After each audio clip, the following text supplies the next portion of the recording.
എല്ലാവർക്കും സ്വാഗതം. എപ്പോഴെങ്കിലും ചിന്തിച്ചിട്ടുണ്ടോ, നമ്മൾ കഴിക്കുന്ന ഒരു സാധാരണ പഞ്ചസാരയ്ക്ക്, അതായത് ഒരു ഗ്ലൂക്കോസ് തന്മാത്രയ്ക്ക് എന്തൊക്കെ മാറ്റങ്ങൾ സംഭവിക്കാൻ കഴിയുമെന്ന്? ഇന്ന് നമ്മൾ ആ ഒരു കെമിസ്ട്രിയിലേക്കാണ് ഇറങ്ങിച്ചെല്ലുന്നത്. ഒരു സാധാരണ ഗ്ലൂക്കോസ് തന്മാത്രയുടെ 3 വ്യത്യസ്ത കഥകളാണത്. അതെ, നിങ്ങൾ കേട്ടത് ശരിയാണ്. ഒരൊറ്റ തന്മാത്ര, പക്ഷേ അതിന് പോകാൻ 3 വഴികൾ. ഇതെങ്ങനെയാ സംഭവിക്കുന്നത്, അല്ലേ? ഇതിന്റെ ഉത്തരം കെമിസ്ട്രിയിലെ ചില സിമ്പിൾ റൂൾസിൽ ഒളിഞ്ഞിരിപ്പുണ്ട്. നമുക്കൊരുമിച്ച് അതൊന്ന് കണ്ടുപിടിച്ചാലോ? ഓക്കെ, അപ്പോൾ നമ്മുടെ ഈ ഒരു യാത്ര എങ്ങനെയാണ് മുന്നോട്ട് പോകുന്നതെന്ന് നോക്കാം. ആദ്യം നമ്മൾ നമ്മുടെ ഹീറോ ഡി ഗ്ലൂക്കോസിനെ പരിചയപ്പെടും. പിന്നെ അതിൻ്റെ 3 വ്യത്യസ്ത ഓക്സിഡേഷൻ വഴികളിലൂടെ പോകും. അവസാനം ഇതെല്ലാം കൂടി ഒന്ന് താരതമ്യം ചെയ്ത് ഈ തന്മാത്രയെപ്പറ്റി ഒരു ക്ലിയർ ഐഡിയ ഉണ്ടാക്കും. ശരി, അപ്പോൾ നമുക്ക് തുടങ്ങാം. ഭാഗം 1, നമ്മുടെ തന്മാത്രയെ പരിചയപ്പെടാം. നമ്മുടെ കഥയിലെ മെയിൻ ക്യാരക്ടർ ഡി ഗ്ലൂക്കോസ്. ഇതാണ് ഡി ഗ്ലൂക്കോസ്. ഇതിന്റെ സ്ട്രക്ചർ നോക്കിയാൽ 2 പ്രധാനപ്പെട്ട ഭാഗങ്ങൾ കാണാം. ഒന്ന്, മുകളിലുള്ള ആൽഡിഹൈഡ് ഗ്രൂപ്പ്, അതായത് CHO. 2, താഴെയുള്ള ആൽക്കഹോൾ ഗ്രൂപ്പ് CH2OH. സിമ്പിളായിട്ട് പറഞ്ഞാൽ, മുകളിലുള്ള ആൽഡിഹൈഡ് ഗ്രൂപ്പ് ഭയങ്കര റിയാക്റ്റീവാണ്. എപ്പോൾ വേണമെങ്കിലും ഒരു കെമിക്കൽ റിയാക്ഷനിൽ പങ്കെടുക്കാൻ റെഡിയായി നിൽക്കുകയാണ്. പക്ഷെ താഴെയുള്ള ആൽക്കഹോൾ ഗ്രൂപ്പ് അത്ര ആക്റ്റീവല്ല, കുറച്ചുകൂടി സ്റ്റേബിളാണ്. ഈ 2 ഭാഗങ്ങളാണ് നമ്മുടെ കഥയിലെ പ്രധാന കളിക്കാർ. എല്ലാ മാറ്റങ്ങളും നടക്കാൻ പോകുന്നത് ഇവിടെയാണ്. അതുകൊണ്ട് ഈ 2 ഗ്രൂപ്പുകളും ഒന്ന് ഓർത്തു വെച്ചേക്കണേ. ഓക്കെ, അപ്പോൾ നമുക്ക് ഒന്നാമത്തെ വഴിയിലേക്ക് കടക്കാം. ഇതിനെ നമുക്കൊരു ജനറൽ ചേഞ്ച് എന്ന് വിളിക്കാം. വലിയ ബലപ്രയോഗമൊന്നുമില്ലാതെ വളരെ സൗമ്യമായിട്ട് ഗ്ലൂക്കോസിനെ ഒന്നു മാറ്റിയെടുക്കാൻ പോവുകയാണ്. അപ്പോൾ ഈ ലഘുവായ ഓക്സീകരണത്തിന് ഒരു പ്രത്യേക നിയമമുണ്ട്. അത് തന്മാത്രയുടെ ഏറ്റവും എളുപ്പത്തിൽ റിയാക്ട് ചെയ്യുന്ന ഭാഗത്തെ മാത്രമേ ടാർഗറ്റ് ചെയ്യുള്ളൂ. ഇപ്പോൾ ബ്രോമിൻ വാട്ടർ പോലുള്ളൊരു മൈൽഡ് ഏജന്റ് ഉപയോഗിക്കുമ്പോൾ അതിന് ഗ്ലൂക്കോസിന്റെ മുകളിലുള്ള ആ റിയാക്റ്റീവ് ഭാഗത്ത് മാത്രമേ ഒരു മാറ്റം വരുത്താൻ പറ്റുള്ളൂ. ഇതിന്റെ ഫലമായി കിട്ടുന്നതാണ് ഗ്ലൂക്കോണിക് ആസിഡ്. ഇത് നമ്മൾ ഭക്ഷണത്തിലും ക്ലീനിങ് സൊല്യൂഷൻസിലുമൊക്കെ ഉപയോഗിക്കുന്നതാണ്. ഈ ചിത്രം നോക്കിയാൽ സംഭവം ക്ലിയർ ആവും.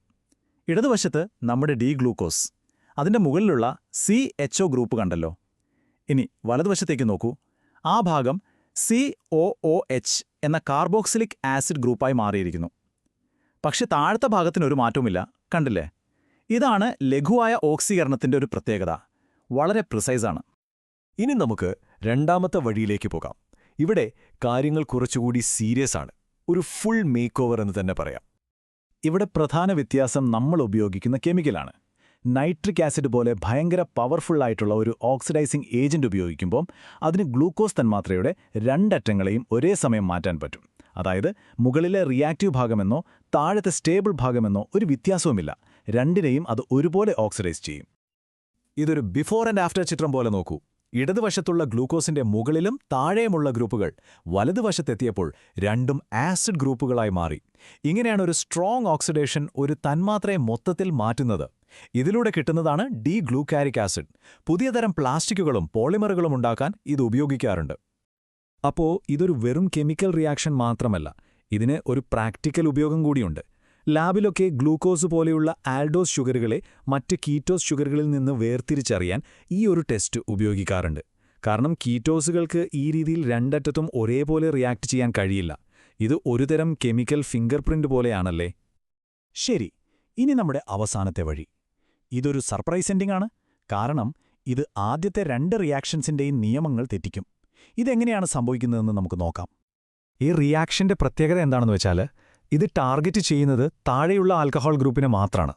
അതേസമയം സാധാരണഗതിയിൽ എളുപ്പത്തിൽ റിയാക്ട് ചെയ്യുന്ന മുകളിലെ ആൽഡിഹൈഡ് ഗ്രൂപ്പിനെ ഇത് തൊടുക പോലുമില്ല. അതിനായി പ്രത്യേക കെമിക്കൽസ് ഉപയോഗിച്ച് മുകളിലെ ഗ്രൂപ്പിനെ താൽക്കാലികമായി ഒന്ന് പ്രൊട്ടക്റ്റ് ചെയ്യും. എന്നിട്ടാണ് റിയാക്ഷൻ നടത്തുന്നത്. നമ്മുടെ ശരീരത്തിൽ നിന്ന് വിഷാംശങ്ങളെയൊക്കെ പുറന്തള്ളാൻ സഹായിക്കുന്ന ഗ്ലൂക്രോണിക് ആസിഡ് പോലുള്ള പ്രധാനപ്പെട്ട തന്മാത്രകൾ ഉണ്ടാകുന്നത് ഈ വഴിയിലൂടെയാണ്. ഇപ്പോൾ ഈ ചിത്രം നോക്കൂ. തെളിവ് ഇവിടെയുണ്ട്. ഇടതുവശത്തുള്ള ഗ്ലൂക്കോസിന്റെ മുകളിലെ ആൽഡിഹൈഡ് ഗ്രൂപ്പ് വലതുവശത്തും അതുപോലെ തന്നെയുണ്ട്. ഒരു മാറ്റവുമില്ല. പക്ഷേ താഴെയുള്ള CH2OH ഗ്രൂപ്പ് ഒരു കാർബോക്സിലിക് ആസിഡായി, അതായത് -COOH ആയി മാറിയിരിക്കുന്നു. ഇതൊരു ഹൈലി ടാർഗറ്റഡ് കെമിക്കൽ സർജറി പോലെയാണ്. അപ്പോൾ നമ്മൾ 3 വ്യത്യസ്ത വഴികൾ കണ്ടു. ഇനി ഇതെല്ലാം കൂടി ഒന്ന് ഒരുമിച്ച് വെച്ച് താരതമ്യം ചെയ്യാം. അപ്പോൾ നമുക്കൊരു കംപ്ലീറ്റ് പിക്ചർ കിട്ടും. ഈ ടേബിളാണ് നമ്മുടെ ഇന്നത്തെ ചർച്ചയുടെ ഒരു സമ്മറി. നോക്കൂ, ബ്രോമിൻ വാട്ടർ പോലെ ഒരു മൈൽഡ് ഏജന്റ് ഉപയോഗിക്കുമ്പോൾ മുകൾ ഭാഗം മാത്രം മാറുന്നു, ഗ്ലൂക്കോണിക് ആസിഡ് ഉണ്ടാകുന്നു. നൈട്രിക് ആസിഡ് പോലെ സ്ട്രോങ് ആയ ഒരെണ്ണം ഉപയോഗിക്കുമ്പോഴോ മുകളിലും താഴെയും മാറ്റം വരുന്നു, ഗ്ലൂക്കാറിക് ആസിഡ് കിട്ടുന്നു. എന്നാൽ മുകളിലെ ഗ്രൂപ്പിനെ പ്രൊട്ടക്റ്റ് ചെയ്തുകൊണ്ട് ടെർമിനൽ ഓക്സിഡേഷൻ നടത്തുമ്പോൾ താഴത്തെ ഭാഗം മാത്രം മാറി ഗ്ലൂക്കുറോണിക് ആസിഡ് ഉണ്ടാകുന്നു. ചുരുക്കത്തിൽ നമ്മൾ ഉപയോഗിക്കുന്ന ടൂൾ ഏതാണോ അതനുസരിച്ചാണ് ഗ്ലൂക്കോസിന് എന്ത് സംഭവിക്കുമെന്ന് തീരുമാനിക്കുന്നത്. അപ്പോൾ ഈ ഒരു ചോദ്യത്തോടെ നമുക്ക് അവസാനിപ്പിക്കാം. ഒരു സാധാരണ പഞ്ചസാര തന്മാത്രയ്ക്ക് ഇത്രയധികം കെമിക്കൽ കോംപ്ലക്സിറ്റി ഉണ്ടെങ്കിൽ നമുക്ക് ചുറ്റുമുള്ള ലോകത്ത് നമ്മൾ കാണാതെ പോകുന്ന, അറിയാതെ പോകുന്ന എന്തെല്ലാം കാര്യങ്ങളുണ്ടാവും അല്ലേ? അടുത്ത തവണ നിങ്ങൾ സാധാരണയെന്ന് തോന്നുന്ന ഒന്നിനെ കാണുമ്പോൾ ഓർക്കുക, അതിൻ്റെ ഉള്ളിൽ ഒരുപാട് അത്ഭുതങ്ങൾ ഒളിഞ്ഞിരിപ്പുണ്ടാകാം. കേട്ടതിന് ഒരുപാട് നന്ദി.